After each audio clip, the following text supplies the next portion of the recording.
morning, students. Today our topic is partial differential equation, and the topic is how to find the particular integral by general method. General method आप हर question में जो partial differential equation के जो general solution हम find करते हैं उसमें कोई भी क्वेश्चन हो जिसमें हमें जनरल सोल्यूशन निकालना है, हर क्वेश्चन को आप जनरल मेथड से अप्लाई कर सकते हैं.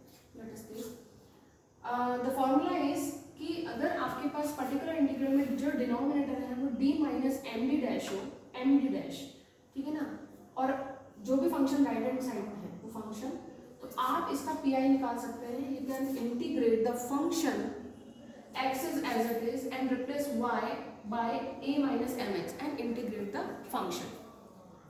Take an example. Solve this partial differential equation. Okay. Our equation can be written as, you know, del 2 z by del x square is written as d square, del 2 z by del x del y is written as d dash, and del 2 z by del y square is d dash square. तो हम इस equation को इस तरीके से लिख सकते हैं and right hand side is as it is. Now to write the auxiliary equation, put d equal to m and d dash equal to 1 in left hand side and take right hand side 0. तो what will be the equation? m square plus 6m minus m square plus m minus 6 equal to 0. And factorize the equation. After factorization we are getting the roots of m equal to 2n minus 2. तो what is the CF यानी canonical form of the equation is 5n y plus 2x plus 5 to y minus 3x.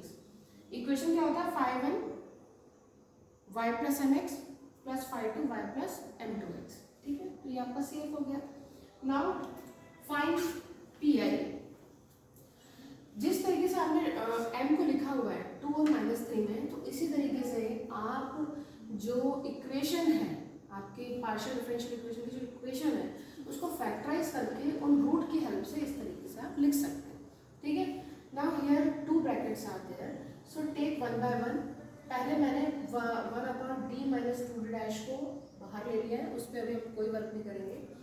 Then d plus 3d dash पे work करेंगे and right hand side is given is y cos x, y cos x. तो compare करिए general method को. अगर equation d minus M D dash में है तो d minus M D dash में अगर इक्वेशन है तो आपके पास यहाँ पर d minus M D dash की जगह क्या है? d plus 3d dash. ठीक है. तो compare your m here, m is -3. मैंने आपसे कहा था कि हमें इंटीग्रेट करना है फंक्शन को, उसमें y को रिप्लेस करना है a माइनस एम एक्स से. तो a माइनस एम एक्स जब आप बनाएंगे तो it will be m is -3, तो a प्लस 3x. y को आप रिप्लेस किससे कर देंगे? a plus 3x. ठीक है. अब मैं पुटअप कर रही हूँ फंक्शन पे.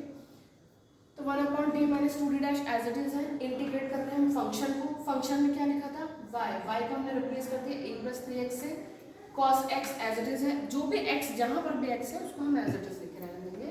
अभी पूरा फंक्शन x के रिस्पेक्ट में हो गया है, इसको इंटीग्रेट कर लीजिए. पार्शियल बाय पार्ट्स लगा दीजिए. तो first function integration of second minus differentiation of first and integration of second. इसके आगे इंटीग्रेशन नहीं होगा क्योंकि 3 का नेक्स्ट टर्म में डिफरेंशिएशन 0 हो जाएगा. Now result a plus 3x as it is, sin x as it is, a minus minus plus 3 cos x, ये हो गया. तो यहाँ पर जो फर्स्ट ब्रैकेट का जो काम था वो खत्म हो गया. तो अब हम सेकंड जो हमारा ब्रैकेट जो बाहर चल रहा है जो डिनोमिनेटर, उस पर हम वर्क करेंगे. तो अब हमारे पास फाइनल जो सेकंड स्टेप के लिए इक्वेशन बनी वो ये बनी. अब हम इस इक्वेशन पे वर्क करेंगे.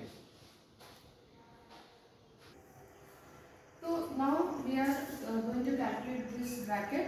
Again the process is same.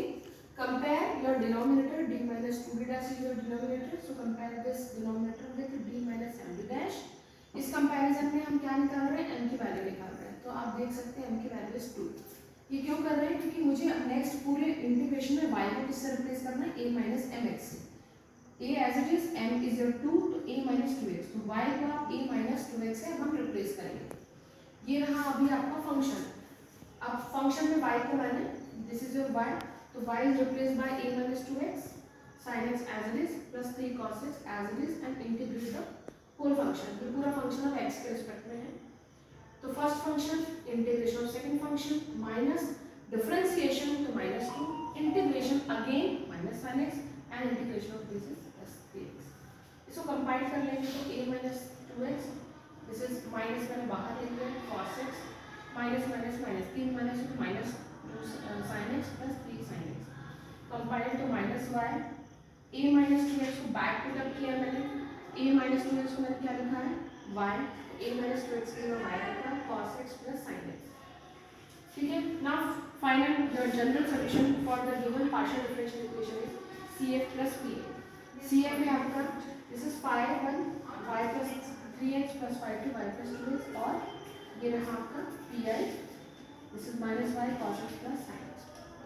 तो इस तरीके से जनरल मेथड आप किसी भी पार्शियल डिफरेंशियल इक्वेशन को फाइंड करने में जनरल सॉल्यूशन निकालने में यूज कर सकते हैं। Thank you so much.